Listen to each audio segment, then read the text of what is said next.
Let's get into sports now. We're talking about the Lakeland Rustlers women's curling team. You know, they're hoping to get through the round-robin portion of the tournament, at least on a good note. Of course, they started the day with a 6-4 victory over Nate this morning and entered this afternoon with a chance to clinch a playoff spot in the Page playoff. Now, Ocean Smart and the Rustlers face Sarah Brown and Augustana. We'll get to the highlights as soon as we can. There they are. Okay, now fourth and Smart with a golden chance to take 3 after a mistake by the Vikings.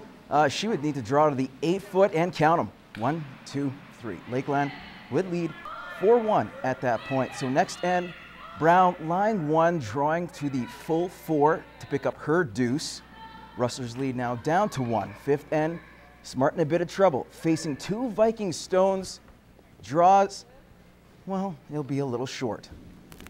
That would give the Vikings the 5-4 lead. Seventh end, Brown making things interesting after clogging up the middle. So Smart decides to go for the angle raise. She comes up light. Now she'll trail 6-4 heading to the 8th and final end, where a few miscues by Brown would allow Smart to hit and stick and collect, guess what, a triple. How about that? Overcoming a 2-point deficit, the Rustlers win 7-6.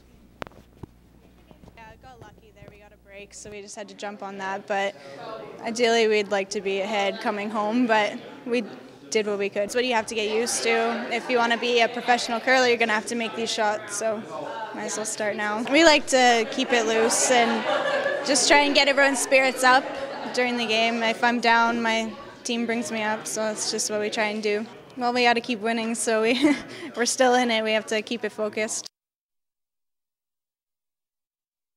All right, sticking with curling, the Lakeland Rustlers mixed team went winless through the round robin and entered the Page playoff as the 4th seed. The Lakeland Rustlers, led by Devin Bernard, would make things tough for the Ooks, especially in that second and the draw for Nate, falling short, leading to a steal of 3. Rustlers led 4-0 after 2 ends. The 2 teams would trade singles the rest of the way in 7.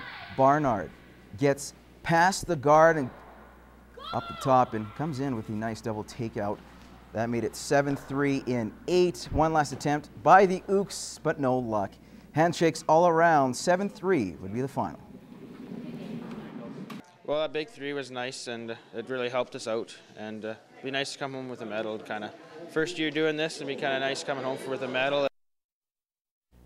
Earlier today in the men's draw, a score of 3 in the 3rd and steals in 4 and 5 helped secure the McEwen Griffins their first win, 6-2 over Augustana and Portage, giving Nate a good run, but the Ooks were too powerful. 7-4 was the final.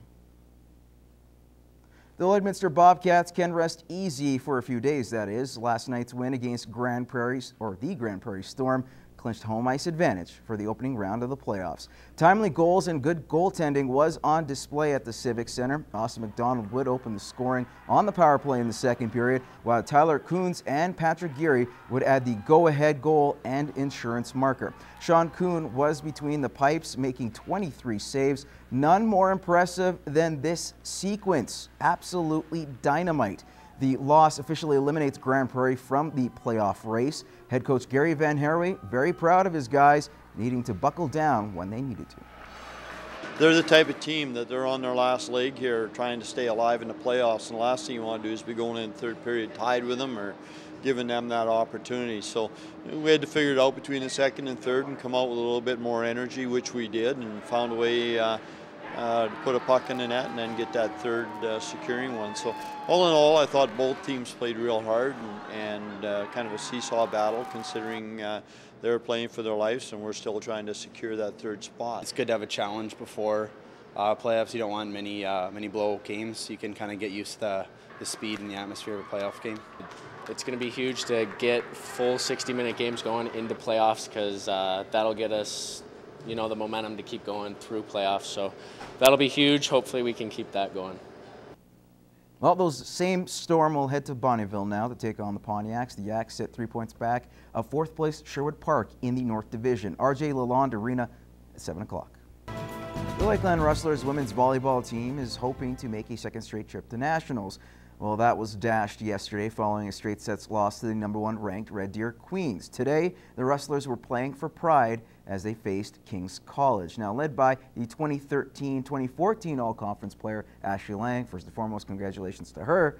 However, her team did not have the same success. We don't have the scores there for you, but we can tell you that King's College defeated the Lakeland Rustlers 3-1.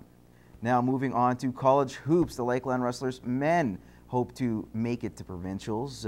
They were dashed as well. After a tough loss to Medicine Hat 82-80, Emmanuel Jones led all scorers with 25 points, while Stephen Jones finished up with a double-double, 24 points and 13 rebounds.